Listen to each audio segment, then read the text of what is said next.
he canceled a bunch of his interviews because he got like the first 4 offers that he went to Super Days for, and he didn't need to go to the rest anymore, right? So he had offers from Goldman and Evercore and I think Citi and Perla Weinberg. But he actually went and started the private equity and venture capital club on campus. Hey guys, if you like the content on this episode today, I want you to go and click the subscribe button to make sure that you get all of our future content as well, because I've been putting out these valuable episodes with all types of recruiting advice 3 times a week, and I want to make sure that you don't miss any of them. Okay, so today I want to talk about investment banking feeder clubs. Okay, a lot of your schools, depending on what school you go to, but definitely if you go to target schools, but sometimes even if you go to non-target schools, these are becoming more and more popular. You're going to have certain clubs on campus that are kind of like the feeder programs into these investment banks on Wall Street, right? And what I mean by feeders is that a lot of the students that end up in these clubs will end up being the ones who get the investment banking job offers from that school, okay? And it becomes kind of a virtuous cycle, because basically once the members in these clubs get into these banks, they now become the alumni from that school that work at these banks, right? And then when younger members from that club then reach out to those alumni to get help with recruiting, they're going to be more likely to help the younger members from the same clubs as them, as opposed to just other students who are in these, or who go to the same school but aren't in these clubs, right? And so depending on the school you go to, some feeder clubs are really, really strong on certain campuses, and some clubs aren't quite as good, right? But the best feeder clubs that I've seen, like, they even have, probably 90% plus success rate in terms of placing their members into investment banking, okay? And so the first thing to know is, look, no matter where you go to school, if there is such a feeder club, it's a good idea to join these clubs, okay? Because it can massively increase your chances. Like, they'll help you with, they'll help you with the interviewing. Like, they'll teach you how to answer technical questions, and they'll have workshops, and they'll help you with your resume and all of that. They'll do mock interviews with you. They'll pair you with upperclassmen who have already gone through the investment banking recruiting process, and assign them as your mentor, and have them help you. Like, so these are all things that these clubs will do, right? And so if there's something like that is available, you should absolutely join it. But the most important thing, like I said, is a network. It's a network of alumni who used to be in these clubs that are now working in banking, right? Now, even if your school doesn't have a club like this, then you may actually want to consider starting one, okay? So one of my most successful clients from a recruiting standpoint, like, I have a client that got every single offer that he interviewed for, right? Actually, he canceled a bunch of his interviews because he got like the first 4 offers that he went to Super Days for, and he didn't need to go to the rest anymore, right? So he had offers from Goldman and Evercore and I think Citi and Perla Weinberg.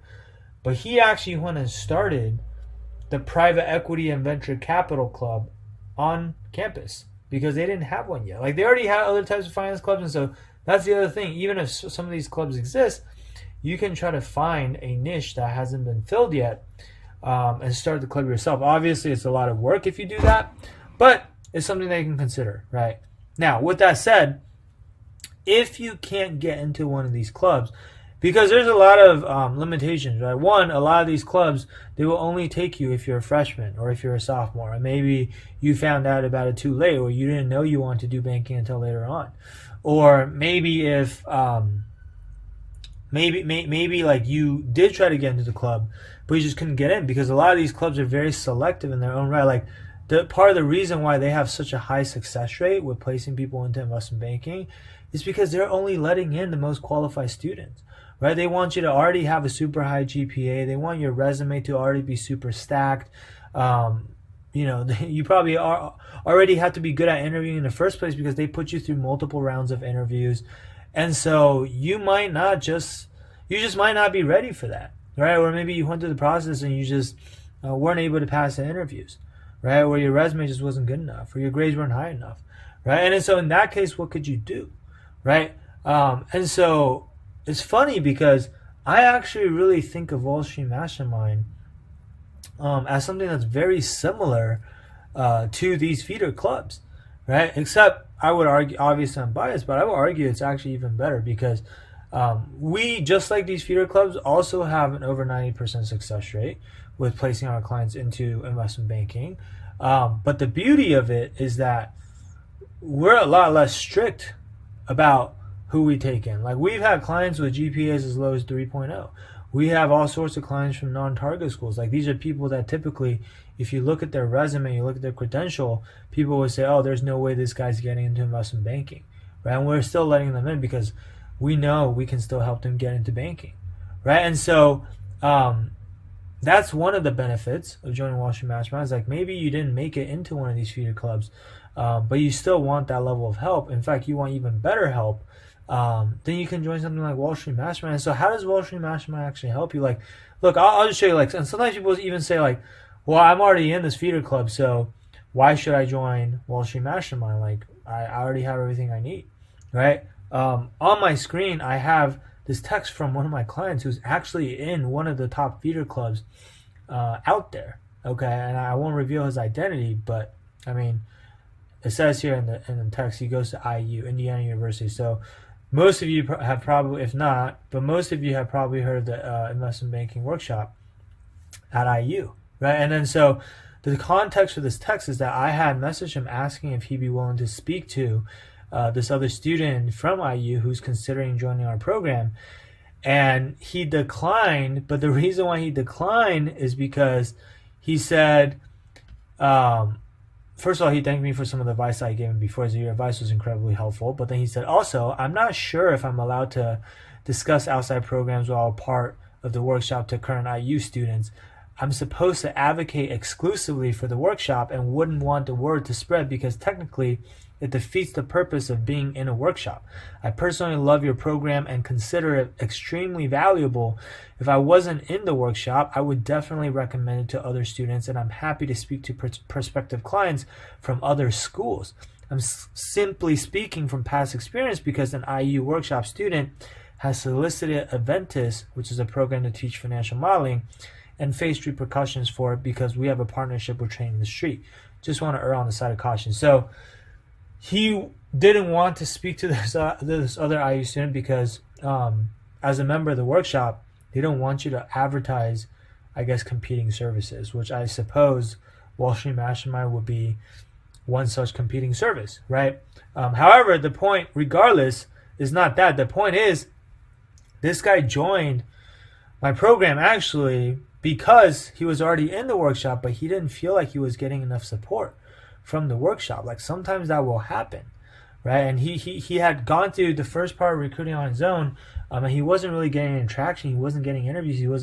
He got a few interviews and he wasn't really getting any offers, right? So he reached out to get even more help, right? And then once he joined our program, like, we ended up helping him get multiple offers, which is why he was thanking me in the beginning, right? And so the point is, like, even regardless of whether you're in these workshops or not, Wall Street Mastermind can still, it's not mutually exclusive. We do a lot of things that these workshops don't even do, right? And the level of help that we provide is actually much, much, much more in-depth because all of the coaches in our program are actual former investment bankers and private equity professionals. And like, I myself personally coach all of our clients. And as of the time of this recording, I've helped more than 270 students with investment banking recruiting. Like, that level of experience is just not something that an upperclassman is going to have. Like, you get assigned an upperclassman mentor, they've gone through the investment banking recruiting process one time, right? And they're just giving you advice based on what worked for them. But what worked for them might not work for you because it's a sample size of one, and you guys are all different candidates and unique individuals, right? But if we have a sample size of over 270 plus people, and we've seen what went well, what didn't go well, what worked, what didn't work, and we have that collective institutional knowledge that you can benefit from, the level of feedback and advice that we're going to be able to give you is just going to be a whole other level, right? That's what most people don't realize. And so it's just something for you guys to think about. And then I'll show you a couple more things. Like, the benefit of being in something like Wall Street Mastermind is not just to get the coaching from our coaches, myself included, but also, like I said, you're a part of the community, and our community is always helping each other out, right? So here's an example of a conversation that two of my clients were having today. So one of my clients got selected for an interview for a sophomore summer internship program with Rothschild. And so she asked me if I knew what to expect for that interview. And I knew that I had another client that got the exact same interview last year. In fact, she got the offer, right? And then so I messaged both of them. I connected them. I said, hey, speak to this person. She went through the exact same process and she got an offer, and she'll be able to give you some insight on the process. And then so the second person, or the person that went through the process last year, said, hey, nice to meet you. And he said, oh, thanks so much for connecting with me. Nice to meet you too. I just want to know how your interview process went. I was selected for a first round interview, and I just want to know what type of questions they asked and how to best position myself. And then so the person that went through the process last year said, hey, congrats on being selected for the first round. I remember my first round was with an analyst. She was very friendly. She asked all behavioral questions. I do remember that Rothschild really wants to know why you're interested in working for an advisory-only bank. So expect that to come up in your first round of Super Day. And also, actually I had two interviews in my first round. One was with an analyst, one was with an MD. Analyst interview was fully behavioral, and MD one includes a case study. I don't remember the whole thing, but I think he asked, if you were to start a widget business, what are some factors you consider? I was very caught off guard because I didn't know what widget was, lol, but I just approached it as I would a normal question about starting a business. The MD also asked me what my leadership style is like and what role I play in groups.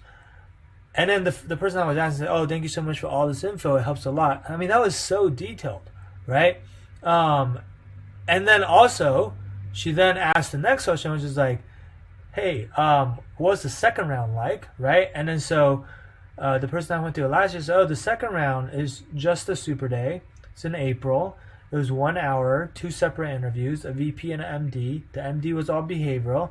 The VP was about half or 3/4 technicals, but they were very basic technicals, all about valuation methodology, no accounting questions, no LBO questions, no M&A questions, right? And so they asked why, and then the last thing she said was they asked why Rothschild and talk about all the experiences on your resume and also tell me about a challenge you face. So she's telling her the exact questions that she got in this exact same interview a year ago, right? And so being a part of a community like this where we've had pretty much clients that have gotten into every single bank you could possibly think of, all the top banks at least, it's really, really beneficial to have that type of institutional knowledge and to be able to benefit from that, right? Now you can go into these interviews knowing what to expect and you're not in the dark, right? Imagine like knowing they're going to give you a case study and ask you like, hey, if you were to start a widget business, how would you approach it? That's kind of a curveball question,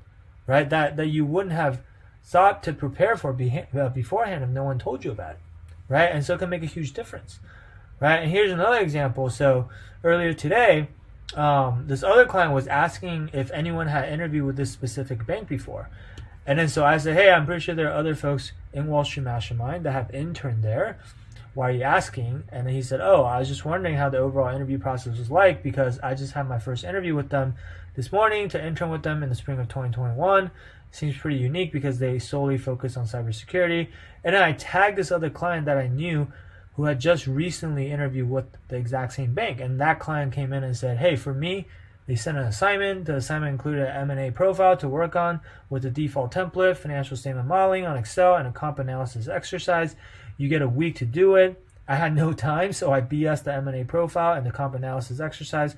So I'm probably not moving on to the next round. But if you do, they told me they will have all the analysts on a Zoom call or something, and they can ask you whatever questions regarding the work you did, right? So that was the first part of the feedback.